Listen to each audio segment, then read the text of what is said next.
Activity, वो एक अपराध हो जाएगा, एक इरेगुलर एक्टिविटी हो जाएगी। तो इससे पहले कि किसी प्रकार का एनफोर्समेंट या किसी प्रकार का प्रवर्तन किया जाए जिसमें लोगों को असुविधा हो, उससे पहले एक जानकारी के लिए कर दिया गया। बहुत ही सरल प्रक्रिया है। इसमें 12,000 रुपये प्रतिवर्ष लाइसेंस फ़ीस है और शेष आपका 51,000 इसका सिक्योरिटी डिपॉजिट है जो कि रिफंडेबल है, तो बहुत महंगा भी नहीं है। और इससे एक फ़ायदा ये होता है कि ये जो हमारे वेंड से जो शराबें निकल रहे हैं उनका एक तरह से अकाउंटिंग फॉर बेटर हो जाता है कि यहाँ से किसी को बिक्री हुई तो किसी लाइसेंस होल्डर के पास ही जाए, तो इससे जो एक तरह से साइफनिंग ऑफ और इलीगल जो ट्रांसफ़र होते हैं उस पर भी रोक लगेगी। इसमें बहुत शीघ्र आबकारी विभाग की तरफ से हो सकता है कि एनफोर्समेंट की कार्रवाई भी शुरू की जाए, क्योंकि यही होता है कि क्योंकि इन दोनों स्ट्रीम्स में हमें डिफ्रेंशिएट करना आवश्यक है, कौन अपने यूज़ के लिए जा रहा है और कौन जो है इसका फिर गलत इस्तेमाल कर रहा है। तो यह दोनों बातें जो है हमें डिफ्रेंशिएट करनी पड़ेगी। तो इसके कारण दुकान से पता करके जो ले गया है उसके आवास पे भी आबकारी विभाग का चेकिंग हो सकता है। घर के ये था, ऐसा नहीं कि यहाँ पे है नहीं। जब हम लाइसेंसी दुकानें चेक करते हैं तो कई बार होता है कि एक आदमी को उन्होंने 20 बोतल 30 बोतल बेच दी, लेजिटिमेटली ही बेची है, मना नहीं है, लेकिन फिर उसके कॉरेस्पॉन्डिंग हमें होम बार लाइसेंस नहीं होता है। देखिए, दो ही बातें हो सकती हैं। यदि किसी ने 20 बोतल ली है, या तो अपने प्रयोग पे रखा है या किसी को दे रहा है। किसी को दे रहा है तो वो बिल्कुल गलत है। किसी को ये अधिकार नहीं है अदर देन लाइसेंस्ड वेंडर्स कि वो किसी और को मदिरा बेच सके। आता है तो अननेसेसरी एक इशू बनेगा कि आप बिना लाइसेंस के एक होम बार की एक ही बात की, मतलब आपके पास भंडारण है। एक होता है कि आदमी आज के लिए लाया, आज ही खत्म कर रहा है, तो उसके लिए क्वांटिटी जो मानी गई है वो 2 फुल वो मानी गई है। अगर आप उससे ज़्यादा रखे हैं और किसी बात में वो गलत आता है तो फिर इसको एक इलीगल एक्टिविटी माना जाएगा। वो उतना ही दंडनीय होगा जितना कोई आदमी अवैध शराब हरियाणा की लेके रोड पे पकड़ा जाता है। जो सेवाएं देते थे, सर्विस देते थे, प्लस जो रेस्टोरेंट का कार्य करते थे, फूड है और भी चीज़ें हैं, मिनरल वाटर है, कमोडिटी देते थे, तो अलग अलग टैक्सेशन होता था, अलग अलग डिपार्टमेंट होता था। अब सारे अधिकारियों को एक कर दिया गया। सेंट्रल वाले भी वही देख रहे हैं, वही हम लोग भी देख रहे हैं, स्टेट के यूटीसी वाले हैं उधर भी। इसमें जो है ये अब फिर उसके बाद आगे जो है साड़ी बना करके बॉटल्स की बात की गई है कि कितनी बॉटल आएंगी, सब सभी प्रकार की मदरातों मिलाकर, तो एक अच्छा वो है। फिर भी ये है कि इसमें हम कोई भी आपके यहाँ अगर चेकिंग करेंगे तो ये प्रशासन, पुलिस या एक्साइज डिपार्टमेंट भी लोग जाकर के चेक कर रहे हैं, तब तक नहीं करेंगे जब तक आप से अनुमति न लें।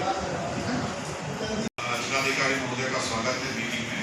सर, मैं आपके आदेशानुसार मैंने थोड़ा सा क्लिक कर दिया, जैसे कि छापा वगैरह मारती है, कुछ और भी ना भी मिले। अगर 1 लाख रुपये शहर में है और ग्रामीण एरिया में 2.5 लाख रुपये है, इसके बारे में सर जानकारी दे दी है सर। इसके अलावा सर जो थोक हमारे 200 है, हमारे अध्यक्ष जी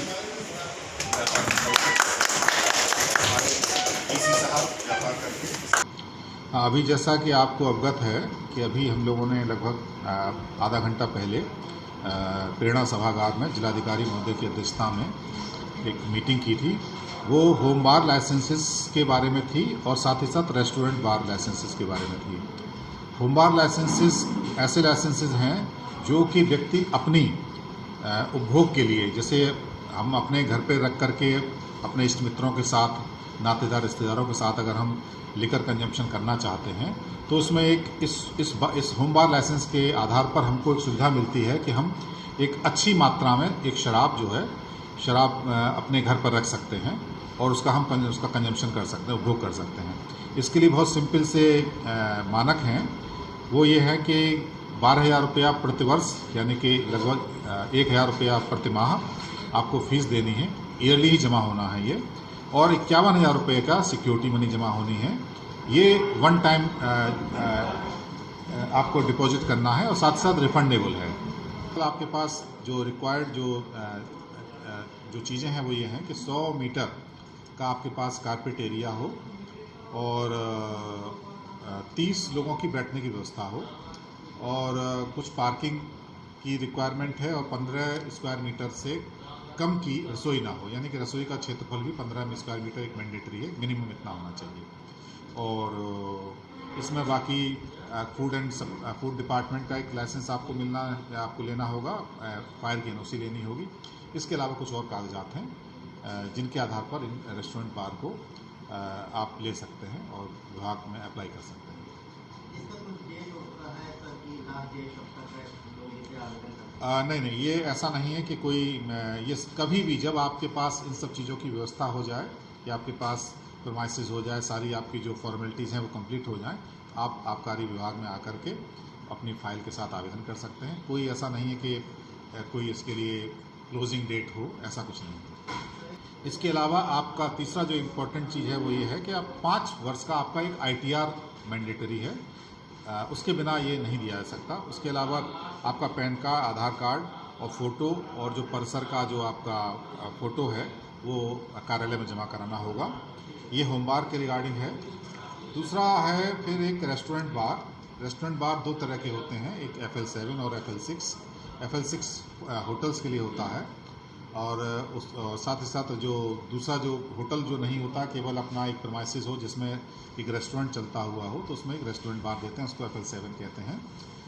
इन दोनों की ही लाइसेंस फीस सुल्तानपुर में काफ़ी कम है, यानी कि नगर पालिका क्षेत्र में 5 लाख रुपए है और ग्रामीण एरिया में 2.5 लाख रुपए है। इसके लिए केवल आपके पास जो रिक्वायर्ड जो चीज़ें हैं वो ये हैं कि 100 मीटर का आपके पास कारपेट एरिया हो और 30 लोगों की बैठने की व्यवस्था हो।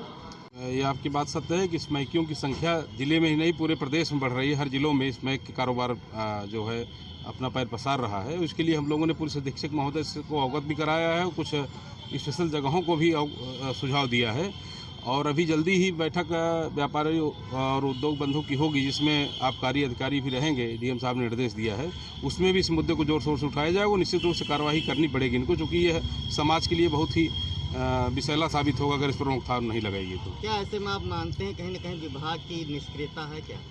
अब निष्क्रियता है तभी तो जो है बढ़ रहा है कारोबार, नहीं निष्क्रियता हुई तो कारोबार कैसे बढ़ेगा? ऐसे में व्यापार संगठन कुछ जो है कदम उठाएगा, कुछ रणनीति बनाएगा? नहीं, हमने बताया ना कि उसमें व्यापार उद्योग बंधु बैठक जिसमें डीएम साहब ने बुलाया है आबकारी अधिकारी को, वहाँ पर इसको रखा जाएगा कि ये जो अवैध रूप से स्मैकिए जो है टहल रहे हैं, स्मैक का कारोबार हो रहा है और स्मैकियों के द्वारा ही छोटी छोटी चोरियां भी लगातार बढ़ रही हैं, ये भी संज्ञान में आया है। तो इस सब मुद्दों पर पुलिस अधीक्षक महोदय से भी बात की गई है, कल बैठक थी और आज इसमें भी यह मुद्दा नहीं उठा, लेकिन अगले वाली व्यापार बंधु उद्योग बंधु 3 दिन में होने वाली उसमें मुद्दे को उठाया जाएगा। सब्सक्राइब करें आपका अपना चैनल न्यूज़ टाइम नेशन और हर खबर सबसे पहले पाने के लिए बेल आइकॉन जरूर दबाएं और हाँ, खबरें पसंद आ जाएं तो लाइक और शेयर करना ना भूलें।